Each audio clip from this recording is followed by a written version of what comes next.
पति का स्वभाव दिल को दहला देने वाली कहानी।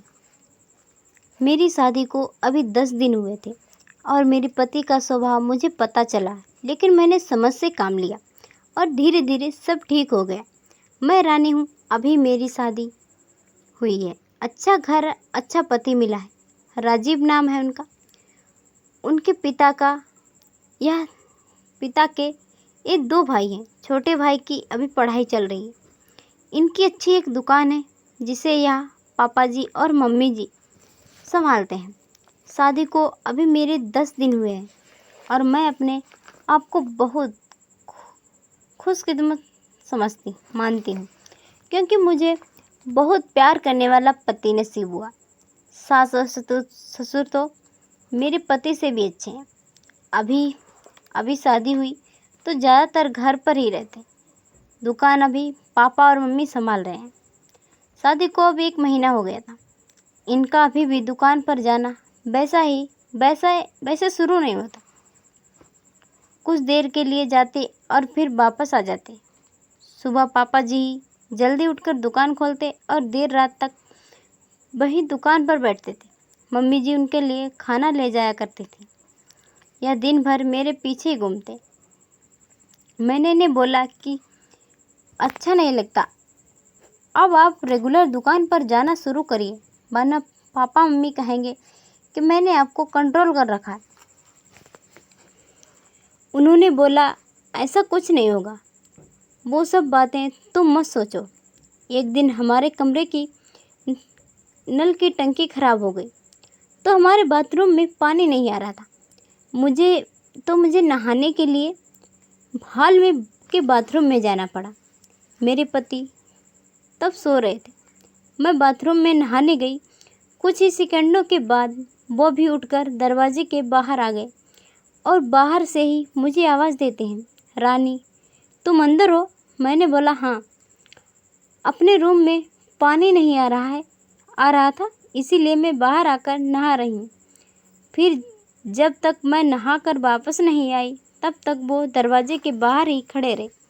ऐसा वो रोज़ करने लगे। एक दिन वो बाथरूम में नहा रहे थे, तब कोरियर वाला आया। कोई था नहीं, तो मैं रिसीव करने के लिए दरवाजे पर गई। मैं अभी उससे बात कर रही थी कि यह बाथरूम में टॉवल में ही भाग कर आया। आते ही मुझे ज़ोर से कहते हैं कि तुम अंदर जाओ।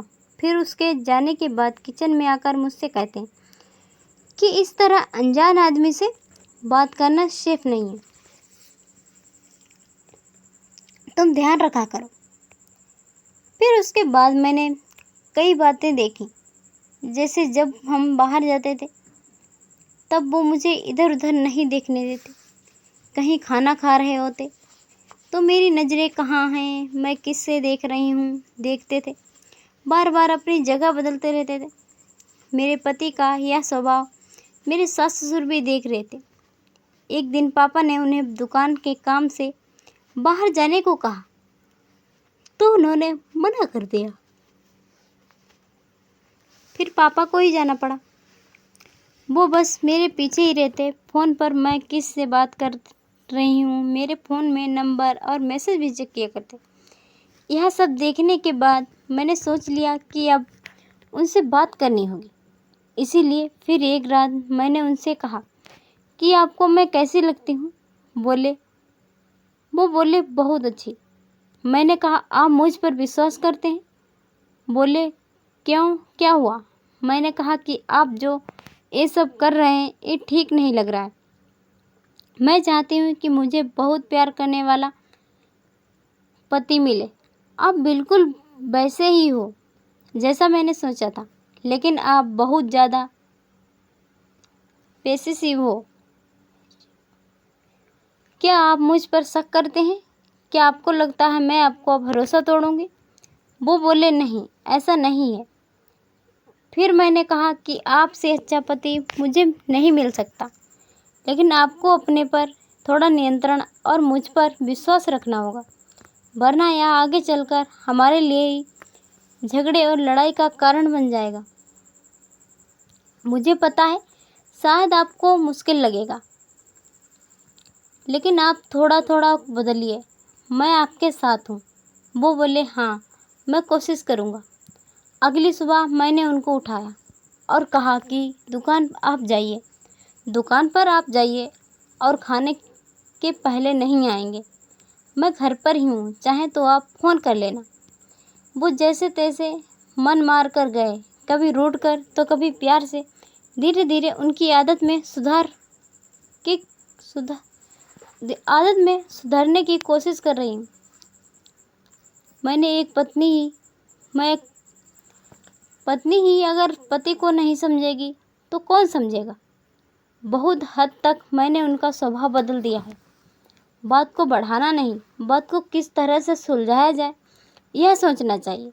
हम दोनों में एक बात तय हुई कि हम एक दूसरे के मन में क्या चल रहा है हमेशा एक दूसरे को बताते रहेंगे।